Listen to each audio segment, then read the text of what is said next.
কবি কাজী নজরুল ইসলামের বর প্রাপ্ত। সবাইকে তুই বর দিবি না, পাষাণ রাজা ঝি, আমি ভিড় টেনে যে যেতে নারী, বর পাবো নাকি? ওই শিয়াল গোড়ায় ভাঙা বেড়া এ দেখানো হয়, কাঁচা খুলে ছুটছে যত আকাল গুলোর দল। দূরে থেকেই বলছি মাগো, কান দুটোকে খোল, তুই কি শুনতে পাবি গো মা, পাচ্ছি বেশি কিছু চাই না, চাইবো না তো জানা, হয়ে যাতে পারি যেন অনেক মুখের মাথা। তোর সিঁড়িটাকে বেমা ছেড়ে এক মিনিটের তরে আমার যত পাওনা দাওনা সব পাটিতে ধরে এসে গোটা কত দিয়ে আসুক খাওয়া। মনির সুখে বলল বাচ্চা, আর কি টাকা চাওয়া? ওই খালাটা নিয়ে মাত্র বুঝতে পারিস তারা, বাড়িওয়ালা আসলে যখন চাইতে পারি খালা, টাকার তেমন ঘাটতি নেই মা, মাসে 10,000 কাটিয়ে দিস না, ভেবে নিও ধন পেয়েছি রাজা।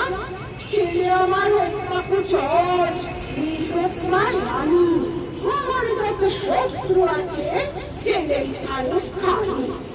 মা ওরা রাত্রি যেন কামড়ায় না, ছাড়তে তার মশা, আর দিনে যেন সইতে না হয় গায়ে মাছির বসা।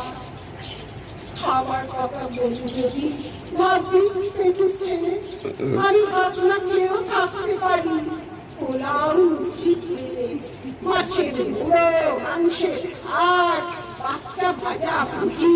এই দেখো মা, তুই সন্দেশ বলিয়ে নিতে বুঝি, মা খাওয়াই আমার ইচ্ছে নেই মোটে, পেটুক বলে কলঙ্ক মোর তবুও গেছে রোডে।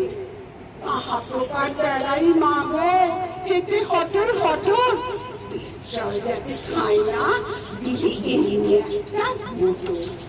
জানিস তো মা, সাধুই আমি অনেক কদিন পরে, তাই একটা কথা বলছি তোকে, রাখিস মনে করে।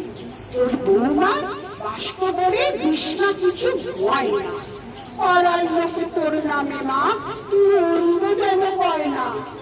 নাতি পুতি রেখেও মা 100 বছর পরে এই সংসার ছেড়ে না হয় যাবো তোরই ঘরে। আরো অনেক যাওয়ার ছিল, দিলাম সেসব ছেড়ে, নইলে বন্ধু মা গো, ছেলে বড্ড এখন সে।